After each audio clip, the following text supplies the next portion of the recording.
ഇതുപോലെ തന്നെ LDFും UDFും എല്ലാം കൈ കോർത്തിട്ട് ഒരു മുന്നണിക്കെതിരെ നിൽക്കുന്നെങ്കിൽ അവരുടെ പ്രശ്നം വർഗീയതയൊന്നും അല്ല എന്നുള്ളതാണ് നിങ്ങൾ ആദ്യം മനസ്സിലാക്കി. നിങ്ങളൊന്ന് ആലോചിച്ച് നോക്കുക, 19 വാഴകളെ ഇവിടെ നിന്ന് ഡൽഹിക്ക് വിട്ടിട്ടുണ്ട്. എന്താണ് ഇവരെ കൊണ്ടുള്ള ഗുണം? ഈ വന്ദേ ഭാരതിന് സ്റ്റോപ്പ് ഉണ്ടാക്കാൻ വേണ്ടിയിട്ടാണോ ഇവന്മാരെ അങ്ങോട്ട് വിട്ടത്? കാരണം താങ്കൾ ജയിക്കാൻ വേണ്ടി ഏത് തറക്കളിയും കളിക്കാൻ യാതൊരു മടിയുമില്ലാത്ത മനുഷ്യനാണ്. ഏത് വകുപ്പിലും ന്യൂനപക്ഷക്കാർക്ക് എന്താ BJPയുടെ അയിത്തം ഉണ്ടോ? NDAയുടെ അയിത്തം ഉണ്ടോ? നിങ്ങൾക്ക് എത്ര പേര് നിങ്ങളെ ന്യൂനപക്ഷത്തെ പ്രൊട്ടക്ട് ചെയ്യുന്ന ആൾക്കാർ നിങ്ങളുടെ ഇടയിലുണ്ട്? നിങ്ങൾ അതൊന്ന് പറഞ്ഞേ. ഈ ഭക്ഷ്യസുരക്ഷാ മാർക്കറ്റ് എന്തിനായിരുന്നു നിങ്ങൾ പൊട്ടിച്ചത്? നിങ്ങളെ പിടിച്ച് കടിച്ചോ? എന്തായിരുന്നു അത്? ജനങ്ങൾക്ക് എന്ത് കുഴപ്പമാണ് ജനങ്ങൾക്ക് ഉണ്ടാക്കിയത്? 10 രൂപ ഒരു മനുഷ്യന് കുറച്ച് കിട്ടിയാൽ അത് നിങ്ങൾക്ക് ബുദ്ധിമുട്ടാവുന്നുണ്ടോ? ഒരാൾക്ക് ഫ്രീ ജിമ്മ് കിട്ടിയാൽ അത് നിങ്ങൾക്ക് ബുദ്ധിമുട്ടാവുന്നുണ്ടോ? രാവിലെ ഉച്ചക്കും വൈകുന്നേരം ഫ്രീ ആയിട്ട് ആൾക്കാർക്ക് ഫുഡ് കിട്ടുന്ന ഫുഡ് ക്യാൻറ്റീൻസ് വന്നു കഴിഞ്ഞാൽ അത് നിങ്ങൾക്ക് ബുദ്ധിമുട്ടാവുന്നുണ്ടോ? വൃത്തിയുള്ള ഒരു പഞ്ചായത്തോ അതിലൊരു വൃത്തിയുള്ള ബാത്റൂം സർവീസോ ഫുഡോ ഇതൊക്കെ നിങ്ങൾ ഏത് രീതിയിലാണ് ബുദ്ധിമുട്ടിപ്പിക്കുന്നത്? എനിക്ക് മനസ്സിലാവുന്നില്ല. ഇനിയും ഇവർക്ക് വോട്ട് കൊടുക്കണോ എന്നാണ് ചോദിക്കുന്നത്. CPM വേണോ ഇനിയും നിങ്ങൾക്ക്? UDF ഇനിയും വേണോ നിങ്ങൾക്ക്? ഇവരുടെയൊക്കെ മറവിൽ മുഖംമൂടിയിട്ട് മറ്റു പലരുമാണ് നാളെ നമ്മൾ ഇനി ഭരിക്കാൻ പോകുന്നത്.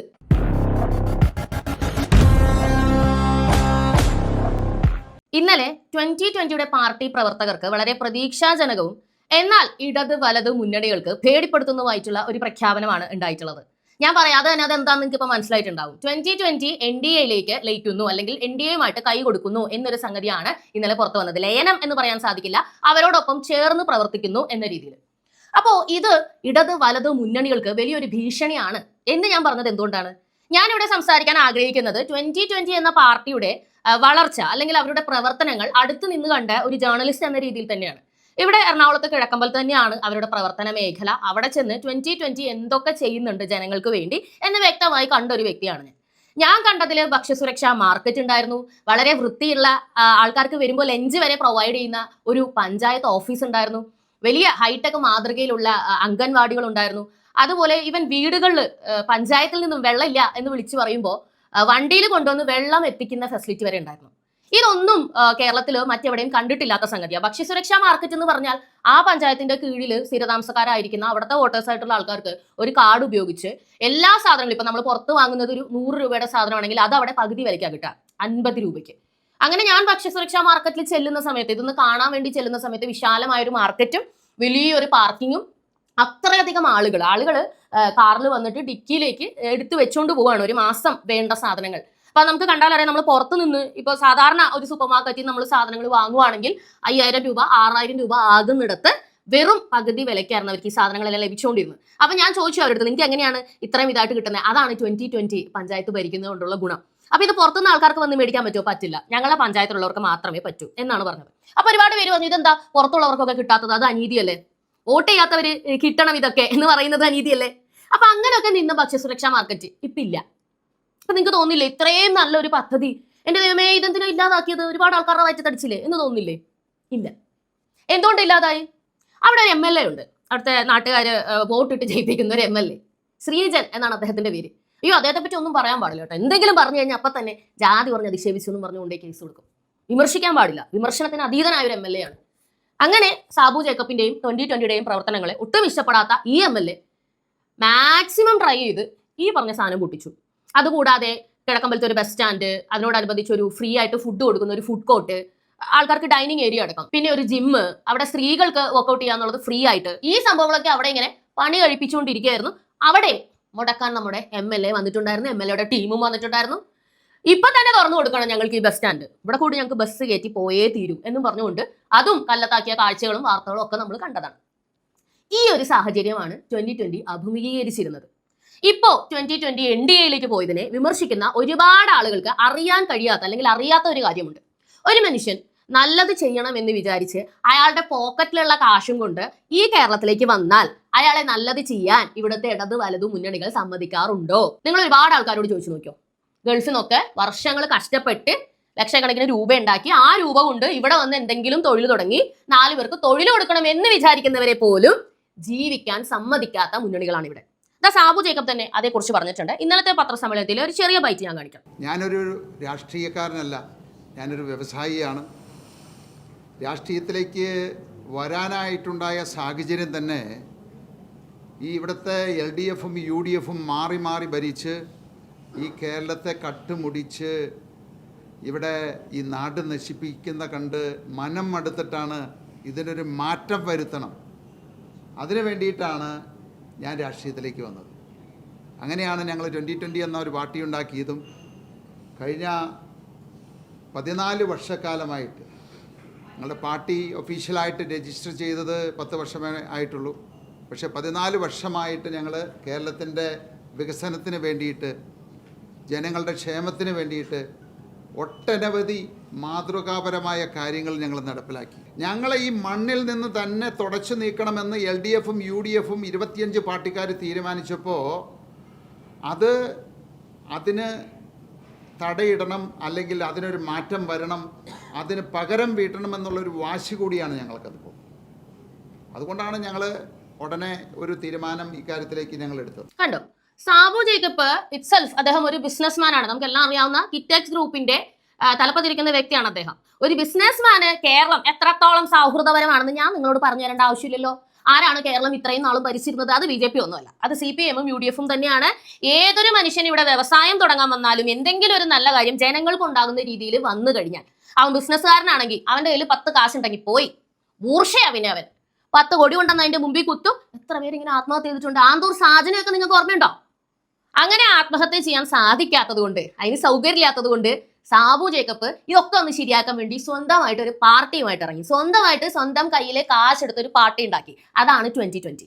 ഇത്രയും വർഷത്തിന്റെ ഉള്ളിൽ ഇങ്ങനെ ഒരു പാർട്ടി പ്രവർത്തിക്കുന്നതും ഈ ഭക്ഷ്യസുരക്ഷാ മാർക്കറ്റൊക്കെ നിങ്ങളിൽ പലർക്കും അറിയാമോ. ഞാൻ അന്നൊരു സമ്മേളനത്തിൽ ചെന്നിട്ട് ഈ ഭക്ഷ്യസുരക്ഷാ മാർക്കറ്റിനെ പറ്റിയിട്ടുള്ള വീഡിയോ എടുത്തിട്ട് ഞാൻ പോസ്റ്റ് ചെയ്ത സമയത്ത് തിരുവനന്തപുരത്തൊക്കെയുള്ള ഒരുപാട് ആൾക്കാർ പറഞ്ഞിരുന്നു, ഇത് എന്ത് പാർട്ടിയാണ്, ഇതൊന്നും നമ്മൾ അറിഞ്ഞിട്ടില്ലല്ലോ, ഇതെന്താ ഇങ്ങോട്ടൊന്നും വരാത്തെ? വരില്ല, നല്ലതൊന്നും നിങ്ങളിലേക്ക് വരില്ല. അങ്ങനെ വരാതിരിക്കാൻ ഇവിടെയുള്ള ആൾക്കാർക്ക് പ്രത്യേക അജണ്ട ഉണ്ടായിരുന്നു.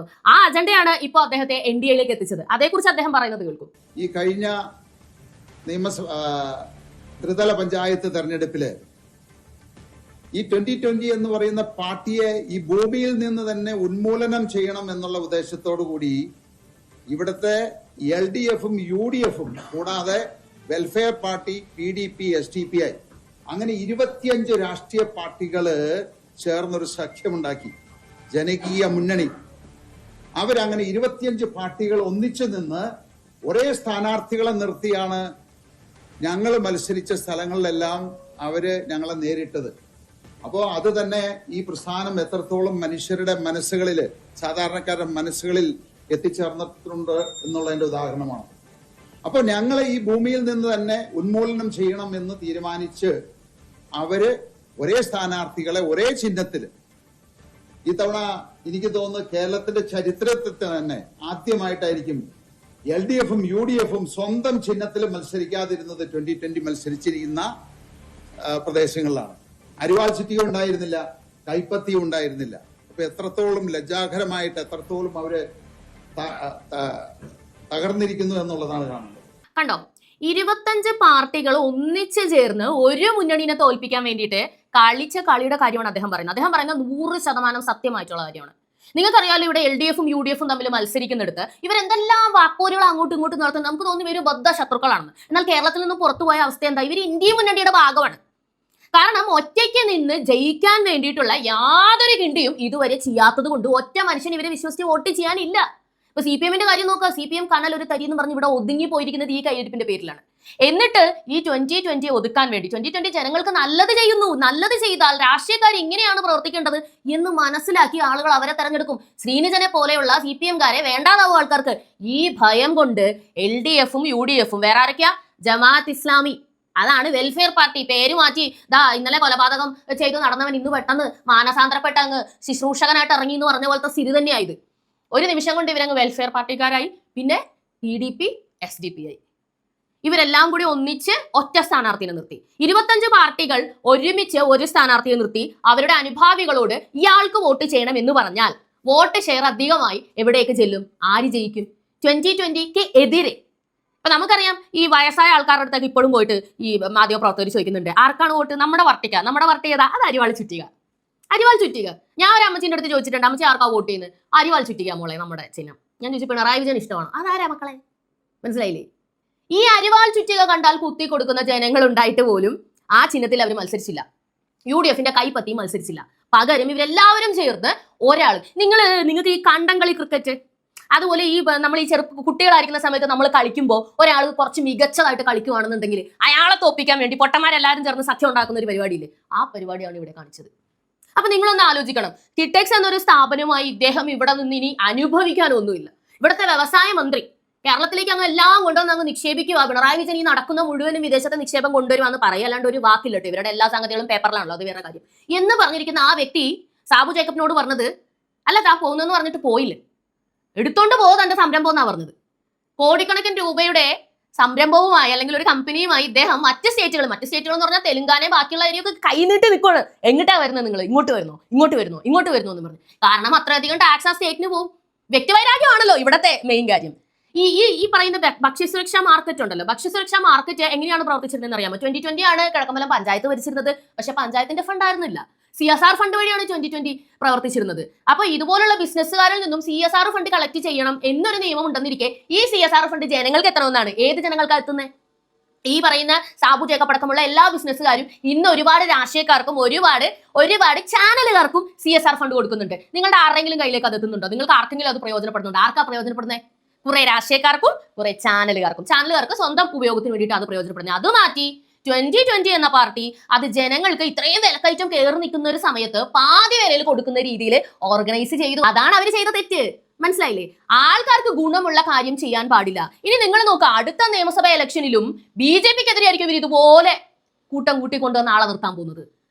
ഇതുപോലെ തന്നെ LDFും UDFും എല്ലാം കൈ കോർത്തിട്ട് ഒരു മുന്നണിക്കെതിരെ നിൽക്കുന്നെങ്കിൽ അവരുടെ പ്രശ്നം വർഗീയതയൊന്നും അല്ല എന്നുള്ളതാണ് നിങ്ങൾ ആദ്യം മനസ്സിലാക്കേണ്ടത്. അവരുടെ പ്രശ്നം ജനങ്ങൾ, രാഷ്ട്രീയം എന്ന് പറഞ്ഞാൽ എന്താണ്, ഒരു പൊളിറ്റിക്കൽ പാർട്ടി എങ്ങനെ പ്രവർത്തിക്കണം, ഒരു മെമ്പറിന്റെ ഡ്യൂട്ടി എന്താണ്, ഒരു മേയറിന്റെ ഡ്യൂട്ടി എന്താണ്, ഒരു MLAന്റെ ഡ്യൂട്ടി എന്താണ്, ഒരു MP എന്തെല്ലാം ചെയ്യാൻ സാധിക്കും, ഇതൊക്കെ ജനങ്ങൾ മനസ്സിലാക്കിയാൽ കറിവേപ്പില പോലെ ഇതുങ്ങളെടുത്ത് പുറത്തു കളയുന്നത് നിങ്ങൾക്ക് നല്ല ഉറപ്പാണ്. നിങ്ങളൊന്ന് ആലോചിച്ച് നോക്കുക, 19 വാഴകളെ ഇവിടെ നിന്ന് ഡൽഹിക്ക് വിട്ടിട്ടുണ്ട്. എന്താണ് ഇവരെ കൊണ്ടുള്ള ഗുണം? ഈ വന്ദേ ഭാരതിന് സ്റ്റോപ്പ് ഉണ്ടാക്കാൻ വേണ്ടിയിട്ടാണോ ഇവന്മാരെ അങ്ങോട്ട് വിട്ടത്? അതൊരു അവിടെ റെയിൽവേയിൽ നിൽക്കുന്ന ഒരാൾ ചുമന്ന കൊടി കാണിച്ചാൽ തീരാവുന്ന കാര്യമുള്ളൂ. ഇവര് ഈ ആന്റണിയും കൊടിക്കുന്നിൽ സുരേഷും ഒക്കെ പോസ്റ്റ് ഇടുന്ന കണ്ടാത്തൊന്നും അമൃത് ഭാരത് ഇവര് പറഞ്ഞില്ലായിരുന്നെങ്കിൽ അങ്ങ് അറബിക്കടലിൽ ചെന്ന് നിൽക്കോളായിരുന്നു. ഉളുപ്പുണ്ടോ? അപ്പൊ ഇവന്റെയൊക്കെ പണി എന്താ ഇവരുടെയൊക്കെ പണി? ഇവര് ഈ അടിയന്തരത്തിനും കല്യാണത്തിനും മരിച്ചു വീട്ടിലും പോയി പെറ്റടക്കാനാണോ ഇവരുടെ ജോലി? അതല്ലല്ലോ ഇവരുടെ ജോലി. അതെന്താണെന്ന് ഇതുവരെ ജനങ്ങൾക്ക് അറിയില്ല. 2020 പോലൊരു പാർട്ടി വന്ന് എന്റെ മെമ്പർ ഇങ്ങനെയൊക്കെ ചെയ്യുമ്പോൾ ഇതൊക്കെ മെമ്പറിന് ചെയ്യാൻ പറ്റും എന്നത് മനസ്സിലാക്കി. അതാണ് ഇവരുടെ ഏറ്റവും വലിയ പ്രശ്നം. ഒരു പാർട്ടിക്ക് സത്യസന്ധമായി എത്ര നാൾ ഇവിടെ പിടിച്ചു വെക്കാൻ കഴിയും? നിങ്ങളൊന്ന് ആലോചിച്ച് നോക്കുക. 25 പാർട്ടികൾ ഒരുമിച്ച് നിന്ന് എന്നിട്ട് ഇവരെ തോപ്പിക്കാൻ പറ്റുമോ? തോപ്പിക്കാൻ പറ്റിയില്ല. ഇവർക്ക് അപ്പോഴും 89 സീറ്റ് കിട്ടി. കയ്യിലുണ്ടായിരുന്ന 2 പഞ്ചായത്ത് പോയി ഈ കള്ളക്കളി കൊണ്ട്. പക്ഷെ വേറെ 2 പഞ്ചായത്ത് കിട്ടി. ആളുകൾ വീണ്ടും സ്വീകരിച്ചുകൊണ്ടിരിക്കുകയാണ്. വരൂ, നിങ്ങൾ ഇങ്ങോട്ട് വരൂ, 2020 വരൂ. കാരണം ഈ സൗകര്യങ്ങളൊക്കെ കിട്ടാൻ 100 രൂപയ്ക്ക് വിൽക്കുന്ന ഒരു സാധനം 50 രൂപയ്ക്ക് കിട്ടും എന്ന് പറഞ്ഞാൽ നിങ്ങൾ വേണ്ടെന്ന് പറയോ? ഒരു മനുഷ്യനും പറയില്ല. കാരണം കഷ്ടപ്പാടിന്റെ വില അറിയാവുന്നവരാണ് വോട്ട് കുത്തുന്ന ഓരോ ജനങ്ങളും. അപ്പൊ നിങ്ങളെ എങ്ങനെയൊക്കെയാണ് ഇവർ വഞ്ചിക്കുന്നത് എന്നുള്ളതിന്റെ ഏറ്റവും ഒടുവിലത്തെ ഉദാഹരണമാണ് 2020. 2020ക്ക് ഇനി ഒറ്റയ്ക്ക് നിൽക്കാൻ പറ്റില്ല. അത്രയധികം ഇവര് സഖ്യം കൂടിക്കഴിഞ്ഞു. നശിപ്പിക്കും. സാബു ജേക്കബും ആത്മഹത്യ ചെയ്താൽ ഇവർക്ക് സന്തോഷമായി. ഇതേക്കുറിച്ച് ശ്രീനിജൻ MLA ഉടനെ അങ്ങ് പ്രതികരിച്ചിട്ടുണ്ട്. അദ്ദേഹത്തിന്റെ പ്രതികരണം കേൾക്കുമ്പോൾ ഞാൻ ഈ പറയുന്നത് ശരിയാണോ അല്ലയോ എന്ന് തന്നെ നിങ്ങൾക്ക് മനസ്സിലാവും. ഒന്ന് കേട്ടു നോക്കും. സാബു ജേക്കബിന്റെ ഇപ്പൊ ഞാൻ അദ്ദേഹത്തിന്റെ ഇന്റർവ്യൂ കാണുകയായിരുന്നു. അദ്ദേഹം പറഞ്ഞത് വികസനത്തിന് വേണ്ടി NDAയിൽ ചേരുന്നതാണ്. ആ വികസനം എന്ന് പറയുന്ന വാക്ക് അത് അദ്ദേഹത്തിന്റെ വ്യക്തിപരമായിട്ടുള്ള താല്പര്യങ്ങൾക്കപ്പുറം കേരളത്തിനൊരു വികസനം ഉണ്ടാകുമെന്ന് ഞാൻ കരുതുന്നില്ല. പ്രത്യേകിച്ച് ട്രംപിന്റെ എല്ലാ നയങ്ങളുടെ ഭാഗമായിട്ട് അദ്ദേഹത്തിന് അമേരിക്ക പോലുള്ള രാജ്യങ്ങളിൽ വലിയ ബിസിനസ്സിൽ വലിയ നഷ്ടങ്ങൾ ഉണ്ടായിട്ടുണ്ട്. ആ ബിസിനസ്സിലുള്ള നഷ്ടം സ്വദേശത്തേക്ക്, അതായത് ഇന്ത്യയിലേക്ക് അദ്ദേഹം വ്യാപിപ്പിക്കുമെന്ന് നേരത്തെ ഒരു 6 മാസം മുമ്പ് അദ്ദേഹം വ്യക്തമാക്കിയിട്ടുള്ളതാണ്. പക്ഷെ അതിൻ്റെ ഭാഗമായിട്ട് കേന്ദ്ര സർക്കാരിൻ്റെയും BJPയുടെയും സഹായങ്ങൾ അദ്ദേഹത്തിന് ആവശ്യമാണ്. അപ്പം അതിൻ്റെ ഭാഗമായിട്ട് കൂടിയാണ്, ആ വികസന കാഴ്ചപ്പാടുകൂടിയാണ് 2020 എന്ന രാഷ്ട്രീയ പ്രസ്ഥാനം, അരാഷ്ട്രീയ വാദമുയർത്തിക്കൊണ്ട് മുന്നോട്ട് വന്നൊരു പ്രസ്ഥാനം ഇന്ന് ആ കാര്യങ്ങളെല്ലാം മാറ്റിവെച്ചുകൊണ്ട് NDA എന്ന രാഷ്ട്രീയ പ്രസ്ഥാനത്തിലേക്ക് മാറുന്നു എന്നുണ്ടെങ്കിൽ അത് വ്യക്തിപരമായിട്ടും സ്വാർത്ഥ താല്പര്യത്തിന്റെ ഭാഗം മാത്രമാണ്. കണ്ടോ എന്തൊക്കെ അലിഗേഷൻസ് ആണ്? ഒന്ന് ബിസിനസ് പരമായിട്ട് വ്യക്തിപരമായ താല്പര്യം കൊണ്ടാണ് BJPയിലേക്ക് പോകുന്നത്. ആരായി പറയുന്നേ? വ്യക്തിപരമായ യാതൊരു താല്പര്യം ഇല്ലാത്തത് കൊണ്ട് UDFിൽ നിന്ന് CPMലേക്ക് പോയ ശ്രീനിജൻ അല്ലെ? താങ്കൾ എന്തിനായിരുന്നു പോയത്? താങ്കൾ സോഷ്യൽ സർവീസിംഗ് ആണോ ചെയ്തുകൊണ്ടിരിക്കുന്നത്? താങ്കളുടെ പ്രവർത്തന രീതികൾ അതല്ലല്ലോ തെളിയിക്കുന്നത്. ഇനി ഞാനിത് പറഞ്ഞൊന്നും പറഞ്ഞുകൊണ്ട് ഉടനെ പോയിട്ട് ഞാൻ ജാതി പറഞ്ഞ് അധിക്ഷേപിച്ചു എന്നും പറഞ്ഞ് കേസ് കൊടുക്കണ്ട. ഞാൻ പറയുന്നത് ഈ വീഡിയോയിലുണ്ടല്ലോ, എനിക്കിത് കാണിക്കാവുന്നതേ ഉള്ളൂ. താങ്കൾ അങ്ങനെ പേടിക്കണം. കാരണം താങ്കൾ ജയിക്കാൻ വേണ്ടി ഏത് തറക്കളിയും കളിക്കാൻ യാതൊരു മടിയുമില്ലാത്ത മനുഷ്യനാണ്. പിന്നെ രണ്ടാമതായിട്ട് താങ്കൾ പറയുന്നത് ന്യൂനപക്ഷത്തിനെ ഇദ്ദേഹം വഞ്ചിച്ചു എന്നാ പറയുന്നത്. ഏത് വകുപ്പില ന്യൂനപക്ഷക്കാർക്ക് എന്താ BJPയുടെ അയിത്തം ഉണ്ടോ? NDAയുടെ അയിത്തം ഉണ്ടോ? ഇന്ത്യൻ പ്രസിഡന്റ് ഒരു ന്യൂനപക്ഷ വിഭാഗക്കാരിയായിട്ടുള്ള ഒരു വ്യക്തിയാണ്. ആരാണ് അവരെ ഇന്ത്യൻ പ്രസിഡന്റ് ആക്കിയത്? ആരാണ് നോമിനേറ്റ് ചെയ്ത പാർട്ടി? CPM ആണോ? നിങ്ങൾക്ക് എത്ര പേര് നിങ്ങളെ ന്യൂനപക്ഷത്തെ പ്രൊട്ടക്ട് ചെയ്യുന്ന ആൾക്കാർ നിങ്ങളുടെ ഇടയിലുണ്ട്? നിങ്ങൾ അതൊന്ന് പറഞ്ഞേ. ഇപ്പൊ ഈ എത്ര വയനാട്ടിലായിക്കോട്ടെ ഓരോരോ സ്ഥലത്ത് നിങ്ങൾ അതിദാരിദ്രരെ ഇല്ലാതാക്കി എന്ന് പറയുമ്പോൾ എന്റെ ദൈവമേ ഞങ്ങൾ ഇതൊന്നും അറിഞ്ഞില്ല എന്ന് പറഞ്ഞ് കരയുന്ന എത്രയോ ഗോത്ര നിവാസികളുണ്ട്. അവരെയൊക്കെ നിങ്ങൾ മൈൻഡ് ചെയ്തിട്ടുണ്ടോ? നിങ്ങൾ കണ്ടിട്ടുണ്ടോ? നിങ്ങളെ പോലെ ഒന്ന് പറഞ്ഞ രണ്ടാമത്തെ കേസ് കൊടുക്കാൻ പോലും പാങ്ങില്ലാത്ത മനുഷ്യരാണ് അവരെല്ലാം. ഇവരോടൊക്കെ എന്ത് പ്രതിബദ്ധത നിങ്ങൾ ഇതുവരെ കാണിച്ചിട്ടുണ്ട്? ഒരു വികസനവും നിങ്ങൾ കണ്ടില്ലെന്നാ പറയുന്നത്. ഈ ഭക്ഷ്യസുരക്ഷാ മാർക്കറ്റ് എന്തിനായിരുന്നു നിങ്ങൾ കൂട്ടിച്ചത്? നിങ്ങളെ പിടിച്ച് കടിച്ചോ? എന്തായിരുന്നു അത്? ജനങ്ങൾക്ക് എന്ത് കുഴപ്പമാണ് ജനങ്ങൾക്ക് ഉണ്ടാക്കിയത്? 10 രൂപ ഒരു മനുഷ്യന് കുറച്ച് കിട്ടിയാൽ അത് നിങ്ങൾക്ക് ബുദ്ധിമുട്ടാവുന്നുണ്ടോ? ഒരാൾക്ക് ഫ്രീ ജിമ്മ് കിട്ടിയാൽ അത് നിങ്ങൾക്ക് ബുദ്ധിമുട്ടാവുന്നുണ്ടോ? രാവിലെ ഉച്ചക്കും വൈകുന്നേരം ഫ്രീ ആയിട്ട് ആൾക്കാർക്ക് ഫുഡ് കിട്ടുന്ന ഫുഡ് ക്യാൻറ്റീൻസ് വന്നു കഴിഞ്ഞാൽ അത് നിങ്ങൾക്ക് ബുദ്ധിമുട്ടാവുന്നുണ്ടോ? വൃത്തിയുള്ള ഒരു പഞ്ചായത്തോ അതിലൊരു വൃത്തിയുള്ള ബാത്റൂം സർവീസോ ഫുഡോ ഇതൊക്കെ നിങ്ങൾ ഏത് രീതിയിലാണ് ബുദ്ധിമുട്ടിപ്പിക്കുന്നത്? എനിക്ക് മനസ്സിലാവുന്നില്ല. നോക്കൂ, കിറ്റക്സ് എന്ന് പറയുന്ന ഒരു സ്ഥാപനത്തിന് കേരളത്തിൽ തന്നെ വന്നുണ്ടാക്കണമെന്ന് യാതൊരു നിർബന്ധമില്ല. നിങ്ങളൊക്കെ ഓടിക്കോ എന്ന് പറയുമ്പോഴത്തേക്ക് ഓടാൻ നിൽക്കുമല്ലേ ഇവിടെ ആൾക്കാർ? എന്താ നിങ്ങളുടെ കുത്തകയാണോ? നിങ്ങളുടെ വീട്ടിൽ നിന്ന് കൊണ്ടുവന്നതാണോ കേരളം? അല്ല, ഇവിടെ ജനിച്ച് വളർന്നിട്ടുള്ള ഓരോ വ്യക്തിക്കും ഇവിടെ ബിസിനസ് ചെയ്യണം. ഈ 5 വർഷത്തേക്കാണ് വോട്ടിട്ട് നിങ്ങളൊക്കെ അധികാരത്തിൽ എത്തുന്നത്. അല്ലാതെ നിങ്ങളുടെ കുടുംബക്കാർക്ക് എഴുതി തന്നിട്ടൊന്നുമില്ല ഇവിടെ ആര് ബിസിനസ് ചെയ്യണം ആര് ബിസിനസ് ചെയ്യണ്ടെന്നുള്ളതൊന്നും. മിനിമം ഇന്ത്യയുടെ കീഴിലാണ് കേരളം. ഇന്ത്യ ഭരിക്കുന്നത് നിങ്ങൾ ഈ പറഞ്ഞ NDA തന്നെയാണ്, BJP ആണ്. എന്നിട്ട് നിങ്ങൾക്ക് എന്ത് സംഭവിച്ചു? നിങ്ങളിപ്പോ ഇവിടെ ജീവനോട്ടില്ലേ? ഇപ്പൊ ഒരുപാട് ആൾക്കാർ പറയുന്നുണ്ടല്ലോ, അയ്യോ ന്യൂനപക്ഷങ്ങൾക്ക് പ്രശ്നം. ഏത് ന്യൂനപക്ഷം ഇവിടെ നിന്ന് ഇല്ലാതായത്? മുസ്ലിങ്ങൾക്ക് പ്രശ്നം. 20 കോടി മുസ്ലിങ്ങളുണ്ട്, ആണുങ്ങൾ മാത്രം ഇന്ത്യയിൽ. ഏത് മുസ്ലിമിനാ പ്രശ്നം ഉണ്ടായത്? തോന്നിയാസം കാണിക്കുന്ന എല്ലാവർക്കും പ്രശ്നം ഉണ്ടാവും, അതാരായാലും. ഇപ്പോ ഇയാളുടെ തനിനിറം നിങ്ങൾക്ക് മനസ്സിലായല്ലോ. പ്രശ്നം ഇത്രയേ ഉള്ളൂ. ഇവിടെ നല്ലത് കൊണ്ടുവരുന്ന ഒരു പാർട്ടിക്കാരനും നിൽക്കാൻ പാടില്ല, വികസനം കൊണ്ടുവരാൻ പാടില്ല. ജനങ്ങൾക്ക് രാഷ്ട്രീയം, ഇയാൾ പറയുന്നത് കേട്ടോ അരാഷ്ട്രീയം. എന്താണ് അരാഷ്ട്രീയം? നിങ്ങൾ കാണിക്കുന്നത് അരാഷ്ട്രീയം. ഒരു ജനത്തിനും പ്രയോജനമില്ലാതെ കൊടിയും പിടിച്ച് നടക്കുന്നതാണ് രാഷ്ട്രീയം. അതിനെ തുറന്നു കാണിച്ചപ്പോൾ സാബു ജേക്കബ് തെറ്റായി. എന്റെ ജനങ്ങളെ, ഞാൻ നിങ്ങളോട് ചോദിക്കട്ടെ, ഈ വിലക്കയറ്റത്തിൽ ജീവിക്കാനാണോ നിങ്ങൾ ആഗ്രഹിക്കുന്നത്? 10 രൂപ കുറച്ച് കിട്ടുന്ന ഒരു രാഷ്ട്രീയ പാർട്ടി വന്നാൽ നിങ്ങൾക്ക് ബുദ്ധിമുട്ടുണ്ടോ? നല്ല ഒരു വൃത്തിയുള്ള ഒരു ഗവൺമെന്റ് ഹോസ്പിറ്റല്, ഗവൺമെന്റ് സർവീസുകൾ, ഗവൺമെന്റ് ഓഫീസുകൾ നിങ്ങൾക്ക് ബുദ്ധിമുട്ടുണ്ടോ? ലോകോത്തര നിലവാരത്തിലുള്ള ഒരു റോഡ് ആയിക്കോട്ടെ, ഒരു ഫെസിലിറ്റി ആയിക്കോട്ടെ, ആ രീതിയിലേക്ക് കേരളം മാറുന്നത് നിങ്ങൾക്ക് ബുദ്ധിമുട്ടുണ്ടോ? അതിനൊന്നും സമ്മതിക്കാതെ ഇങ്ങനെ വികസന വിരോധികളായിട്ട് നടക്കുന്ന ഇവർക്കൊപ്പമാണോ ഇനിയും നിങ്ങൾ? ഇത്രയും കള്ളക്കളി കാണിച്ച് 2020 താഴ്ത്തണമെങ്കിൽ വേറൊരു നിക്കക്കള്ളിയും ഇല്ലാതെ അദ്ദേഹം എനിക്ക് പിടിച്ചു നിൽക്കാൻ സ്ട്രോങ് ആയിട്ടുള്ളൊരു സപ്പോർട്ട് വേണം എന്ന് പറഞ്ഞ് NDAയിലേക്ക് പോയിട്ടുണ്ടെങ്കിൽ എത്രത്തോളം ബുദ്ധിമുട്ടിച്ചിട്ടുണ്ട്. ഇതൊക്കെ ആർക്ക് നഷ്ടം വരുത്തുന്ന സംഗതിയാണ്? നമുക്ക്, ജനങ്ങളെ, നമുക്ക്. ഇനിയും ഇവർക്ക് വോട്ട് കൊടുക്കണോ എന്നാണ് ചോദിക്കുന്നത്. CPM വേണോ ഇനിയും നിങ്ങൾക്ക്? UDF ഇനിയും വേണോ നിങ്ങൾക്ക്?